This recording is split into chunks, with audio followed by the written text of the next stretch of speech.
Hello students, आज हम एक ऐसे टॉपिक का स्टडी करने जा रहे हैं जो मैथ्स में सारे चैप्टर्स का एक हिडन हीरो होता है। हम बात कर रहे हैं यूनिट कन्वर्जन के बारे में। सबसे पहले समझते हैं यूनिट होता क्या है।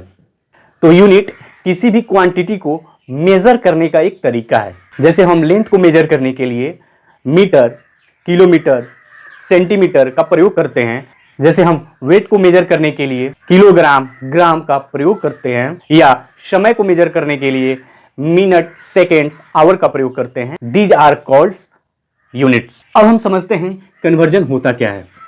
तो कन्वर्जन का मतलब होता है एक यूनिट को दूसरे यूनिट्स में बदलना, लेकिन इसके वैल्यू को सेम रखते हुए। फॉर एग्जाम्पल, अगर हमें 5 किलोमीटर को मीटर में चेंज करना हो, या 5 आवर को सेकेंड्स में चेंज करना हो, या 500 ग्राम्स को किलोग्राम में चेंज करना हो। एक बात याद रखनी है कि यूनिट कन्वर्जन में वैल्यू चेंज नहीं होता, बस एक्सप्रेशन चेंज हो जाता है। अब बात करते हैं यूनिट कन्वर्जन के अंदर अलग अलग फिजिकल क्वांटिटी को कवर करते हैं, जैसे कि time, length, weight, capacity, area, volume. तो हो गए बेसिक्स, लेकिन अगर हम कुछ एडवांस केस की बात करें तो स्पीड, डेंसिटी, टेम्परेचर। लेकिन आज हम बात करेंगे लेंथ के बारे में। इन सभी टॉपिक्स को हम एक एक करके समझेंगे। आज हम पढ़ेंगे पार्ट 1 में लेंथ के मेजरमेंट के बारे में। लेंथ के यूनिट्स को कैसे एक यूनिट से दूसरे यूनिट में चेंज किया जाता है बिना उसके वैल्यू को चेंज किए हुए। अगर यूनिट कन्वर्जन में आपको एक चार्ट दे दिया जाए, जैसे कि ये, तो इस चार्ट को आप एक कलरफुल नोट्स बना के रख लेंगे और इसे रटेंगे। शायद रटने के बाद याद भी हो जाए और कुछ दिन के बाद भूल भी जाए। लेकिन मैं अभी जिस तरीके से बताने जा रहा हूं, अगर उस तरीके से आप इस चीजों को समझ जाते हैं तो आपको लाइफ लॉन्ग याद रहेंगे। और मैथ्स एक ऐसा सब्जेक्ट है जिसको आप रटने से ज्यादा प्रैक्टिस से याद कर सकते हैं। चलिए चीजों को समझते हैं एकदम प्यार से और आसान भाषा में। अगर लेंथ की बात करते हैं तो लेंथ को मेजर करने के लिए एक यूनिट्स का प्रयोग किया जाता है जिसका नाम है centimetre. 1 centimetre equal to 10 millimetre. Millimetre को आप लेंथ के लिए स्मॉलेस्ट यूनिट मान सकते हैं। आप इसे ऐसे भी लिख सकते हैं कि 1 मिलीमीटर इक्वल टू 1/10 सेंटीमीटर। ये कैसे हुआ, मैथ्स के बेसिक्स वीडियो मेरे चैनल से जाकर जरूर देखें। अगर मुझे इसे डेसिमल में देना हो 0.1 सेंटीमीटर। अब बात करते हैं कि यदि मुझे सीएम से एमएम में चेंज करना हो तो क्या करना होगा, एमएम से सीएम में चेंज करना हो तो क्या करना होगा। बहुत ही आसान है। मैथ्स में हम जब भी कैलकुलेशन करते हैं तो उसमें एक बेसिक चीजें जो हम फॉलो करते हैं, जैसे कि 12 में अगर मुझे डिवाइड करना हो 4 से, तो 12/4 को हम सॉल्व करने के दौरान लिखते क्या है, 12 × 1/4। तो वैसे ही यदि हमें किसी अंक को a को अगर मुझे डिवाइड करना हो b से, तो हम इसे ऐसे लिख सकते हैं a × 1/b। तो यहाँ हम किसी भी चीज को समझेंगे तो कुछ ऐसे ही समझेंगे ताकि सिंप्लीफिकेशन के समय डिवीजन मल्टीप्लिकेशन में आपको कंफ्यूजन ना हो। 1 सेंटीमीटर में 10 mm होते हैं, या 1 mm में 0.1 सेंटीमीटर होता है। तो जब भी हमें सेंटीमीटर से mm में चेंज करना हो, बड़े यूनिट से छोटे यूनिट की तरफ बढ़ रहे हैं, तो हम मल्टीप्लाई कर देंगे 10 से। बातें ध्यान से सुनिए। जब भी हमें mm से cm में चेंज करना हो तो 2 ऑप्शन है। पहला ऑप्शन ये कि आप या तो डिवाइड कर दें 10 से, या मल्टीप्लाई कर दें 1/10 से। जो चीजें अभी हमने आपको समझाया, आप यहां डिवाइड कर दें या मल्टीप्लाई कर दें। एक स्टेप हमेशा हम स्किप करते जाएंगे कि डिवाइड को मल्टीप्लाई में चेंज करना है। मैथ्स में हम एक एक स्टेप को अगर स्किप करते जाएंगे तो वैसे ही मैथ्स का कैलकुलेशन मेरा फास्ट होते जाएगा। 1 cm = 10 mm और 1 mm = 1/10 cm, या इसे डेसिमल में 0.1 cm लिख सकते हैं। ओके, अब इसे हम सेंटीमीटर से मिलीमीटर में अगर हम चेंज करते हैं तो सीएम को एमएम में चेंज करना हो तो 10 से मल्टीप्लाई कर दें, क्योंकि बड़े यूनिट से हम छोटे यूनिट की तरफ बढ़ रहे हैं। लेकिन जब हमें एमएम से सीएम की तरफ बढ़ना है तो 1/10 से मल्टीप्लाई कर देंगे। चलते हैं अगले यूनिट्स की तरफ। 1 मीटर = 100 सेंटीमीटर, या आप इसे ऐसे भी लिख सकते हैं 1 सेंटीमीटर = 1/100 मीटर। इसे अगर डेसिमल में आपको चेंज करना हो 0 डेसिमल। चलिए एक बेसिक चीज आपको बता देता हूं, बाकी बेसिक चीजें आप बेसिक वीडियो में देख लीजिएगा। यहाँ 2 0 है तो 2 अंक के बाद डेसिमल पड़ेगा। एक हो गया 1 और एक अंक कम पड़ रहा है तो 0। ओके, ये हो गया मीटर। एक मीटर में 100 सेंटीमीटर होते हैं, या 1 सेंटीमीटर में 0.01 मीटर होता है। अब यूनिट कन्वर्जन इसका देखते हैं। यदि मीटर से सेंटीमीटर में जाना हो तो क्या करना होगा, और सेंटीमीटर से मीटर में जाना हो तो क्या करना होगा। बहुत ही बेसिक से बताया जा रहा है, चीजों को ध्यान से समझिएगा और इसे बार बार समझने की जरूरत नहीं है। आप एक बार चीजें समझ जाएंगे। लाइफ में जब आप ABCD और साइकिल चलाना एक बार सीख लेते हैं तो उसे बार बार सीखने की जरूरत नहीं है, ऑटोमेटिक आपके माइंड में सेट हो जाता है। वैसे ही इस वीडियो को आप ध्यान से देखें, चीजें आपको समझ में आ जाएंगी और इसे बार बार रिवाइज करने की जरूरत नहीं पड़ेगी। चलिए देखते हैं। यहाँ देख रहे हैं कि 1 मीटर इक्वल टू 100 सेंटीमीटर, यानी 1 मीटर में 100 सेंटीमीटर होते हैं।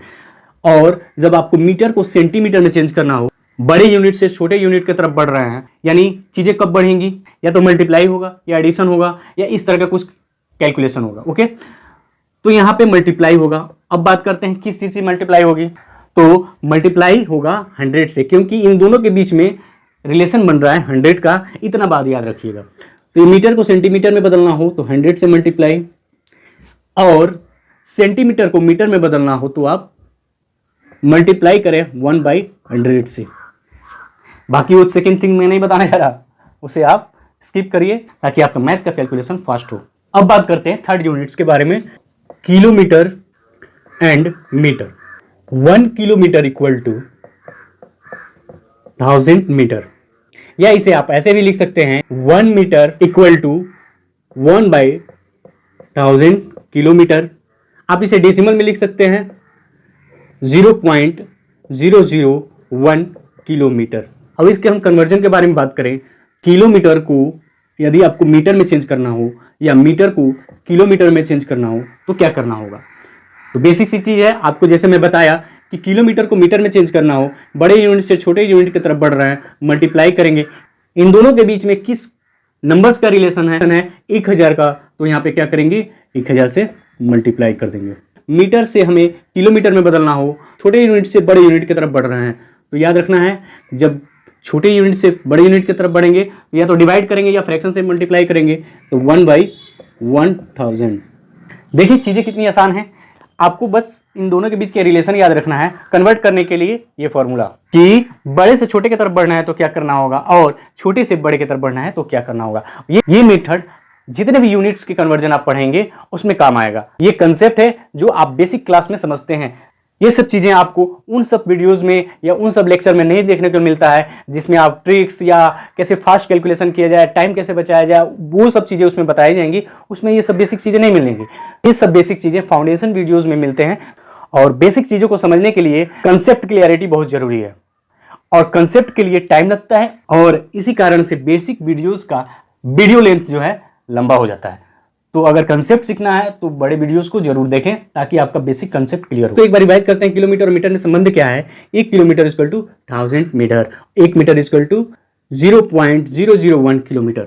ओके, इसे चेंज करना हो तो किलोमीटर को मीटर में चेंज करना हो तो 1000 से मल्टीप्लाई, और मीटर को किलोमीटर में चेंज करना हो तो 1/1000 से मल्टीप्लाई कर देंगे। तो मेरी पूरी कोशिश ये रहती है कि स्टूडेंट्स की पूरी कंसेप्ट क्लियरिटी क्लास में ही मिल जाए, बेसिक्स के लिए उससे बार बार नोट्स ना उठाना हो। पढ़ा कि सीएम को एमएम में चेंज करना हो या एमएम को सीएम में चेंज करना हो, तो छोटे यूनिट से हम बड़े की तरफ बढ़ेंगे तो मल्टीप्लाई तो करेंगे लेकिन फ्रैक्शन में 1/10। लेकिन अगर बड़े यूनिट से छोटे यूनिट की तरफ बढ़ेंगे तो मल्टीप्लाई तो करेंगे लेकिन 10 से। एम को सीएम में चेंज करना और सीएम को एम में चेंज करना बताती है कि जब हम सीएम को एम में चेंज करेंगे तो क्या होगा ये कि यहां हम छोटे यूनिट से बड़े यूनिट की तरफ बढ़ेंगे तो मल्टीप्लाई होगा फ्रैक्शन में, और इन दोनों के बीच में रिलेशन क्या होता है 100 का, तो 1/100। Very good.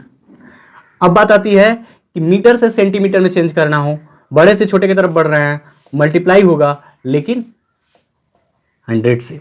अब किलोमीटर को यदि मीटर में चेंज करना हो और मीटर को किलोमीटर में चेंज करना हो, तो जब हमें मीटर से किलोमीटर में बदलना हो, छोटे यूनिट से बड़े यूनिट की तरफ बढ़ रहे हैं तो मल्टीप्लाई करेंगे फ्रैक्शन से, और बड़े यूनिट से छोटे यूनिट की तरफ बढ़ रहे हैं तो मल्टीप्लाई करेंगे डायरेक्ट।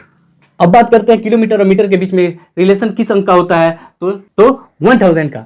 अब किलोमीटर को मीटर में बदलना हो तो क्या करेंगे, बड़े यूनिट से छोटे यूनिट की तरफ बढ़ रहे हैं तो 1000 से मल्टीप्लाई कर देंगे। Very good. और मीटर से किलोमीटर में बदलना हो, छोटे से बड़े में बदलना है तो यानी 1/1000 से मल्टीप्लाई करेंगे। एम से एम की तरफ बढ़ना हो, मिलीमीटर से मीटर की तरफ बढ़ाना हो तो क्या करना होगा। तो मैथ्स का कंसेप्ट कहता है कि यदि मैं mm से m के तरफ जाऊंगा तो cm से होते जाऊंगा, यानी mm से cm, cm से m। अगर मुझे मीटर से मिलीमीटर जाना हो तो क्या करना होगा। मीटर से जब मिलीमीटर जाना हो तो मुझे सेंटीमीटर से होकर जाना होगा। ओके, तो सबसे पहले हमें मीटर को सेंटीमीटर में चेंज करना होगा और मीटर को सेंटीमीटर चेंज करने के लिए 100 से मल्टीप्लाई। Very good. और सेंटीमीटर से मिलीमीटर में जाने के लिए, सेंटीमीटर से मिलीमीटर में जाने के लिए 10 से मल्टीप्लाई। यानी यदि यहां देख रहे हैं कि यदि मीटर से मिलीमीटर जा रहे हैं तो ये 100 और ये 10 मिलके 1000। यानी मुझे जाना हो अगर मीटर से मिलीमीटर, याद रखें मीटर से मिलीमीटर जाना हो तो सेंटीमीटर से होते हुए जाएंगे और मल्टीप्लाई करेंगे। बड़ा यूनिट है तो छोटे यूनिट की तरफ बढ़ रहे हैं तो मल्टीप्लाई करेंगे 1000 से। ओके, ये कैसे हुआ, इस कंसेप्ट क्लियरिटी यहां से मिल रही है। ठीक है, अब यदि मुझे mm से m के तरफ जाना हो, छोटे यूनिट से बड़े यूनिट की तरफ जा रहे हैं तो यहां पे मल्टीप्लाई तो होगा लेकिन फ्रैक्शन में 1000 से। ये 4 पॉइंट क्लियर हो गए। 1 2 3 4। अब आते हैं 5वें पॉइंट पे कि जब हम मुझे mm से किलोमीटर में जाना, mm से तो मीटर गए, अब mm से अगर मुझे किलोमीटर में जाना है, ये पूरे कंसेप्ट बेसिस पे आपके लिए क्वेश्चन, इसका आंसर क्या होगा जब मुझे मिलीमीटर से किलोमीटर में बदलना हो और किलोमीटर से मिलीमीटर में बदलना हो। इसका आंसर आप मुझे कमेंट बॉक्स में दें। बढ़ते हैं अगले कंसेप्ट की तरफ। 6 पॉइंट है मेरा, फुट और इंच के बीच रिलेशन। फुट को इंच में बदलेंगे तो क्या करेंगे और इंच को फुट में बदलेंगे तो क्या करेंगे। सबसे पहले आपको इसके बीच का रिलेशन मालूम होना चाहिए, जैसे कि इन चीजों के बीच का रिलेशन आपने समझा। फुट का इंच में और इंच का फुट में कैसे कन्वर्जन होगा, इसके लिए बेसिक कंसेप्ट आपको क्लियर होने चाहिए। बेसिक कंसेप्ट ये कहता है 1 फुट इक्वल टू होता है 12 इंच और 1 इंच इक्वल टू 1/12 फुट। तो देख रहे हैं यहाँ कि जब हम इसे डेसिमल में बदलते हैं तो 0.0833333 फुट होगा। तो कैलकुलेशन में हमेशा हमें इस रिलेशन को याद रखना है कि 1 फुट इक्वल टू 12 इंच और 1 inch equal to 1/12 foot. Change करना हो फुट से इंच में तो बड़े यूनिट से छोटे यूनिट की तरफ बढ़ रहे हैं तो मल्टीप्लाई कर देंगे 1 बाई। वेरी रॉन्ग, यानी आप कंसेप्ट पे ध्यान नहीं दे रहे हैं। जब बड़े यूनिट से छोटे यूनिट की तरफ बढ़ते हैं तो फ्रैक्शन से मल्टीप्लाई नहीं करते। फ्रैक्शन से मल्टीप्लाई करना मतलब डिवाइड करना। हमेशा याद रखें कि जब बड़े यूनिट से छोटे यूनिट की तरफ बढ़ेंगे तो मल्टीप्लाई करेंगे डायरेक्ट किस चीज से, यहां से 12 से मल्टीप्लाई करेंगे। और जब इंच को फुट में बदलना हो तो मल्टीप्लाई करेंगे लेकिन फ्रैक्शन से 1/12। तो आपको यूनिट कन्वर्जन में लेंथ से रिलेटेड जितने भी इंपॉर्टेंट यूनिट्स हैं जो एग्जाम में मैक्सिमम पूछे जाते हैं उसका कन्वर्जन कैसे किया जाता है बेसिक से उठाकर आपको ट्रिकी लेवल तक बता दिया गया। बेसिक्स टू एडवांस, यानी बेसिक्स में हमने समझा कि उनके बीच में रिलेशन क्या होता है और एडवांस में हमने सीखा कि उसे कन्वर्ट करने के लिए कौन सा ट्रिक्स अप्लाई किया जाएगा। और इस तरह एग्जाम से संबंधित मैथ से रिलेटेड वीडियो पाने के लिए हमारे चैनल को सब्सक्राइब करें। Thanks for watching.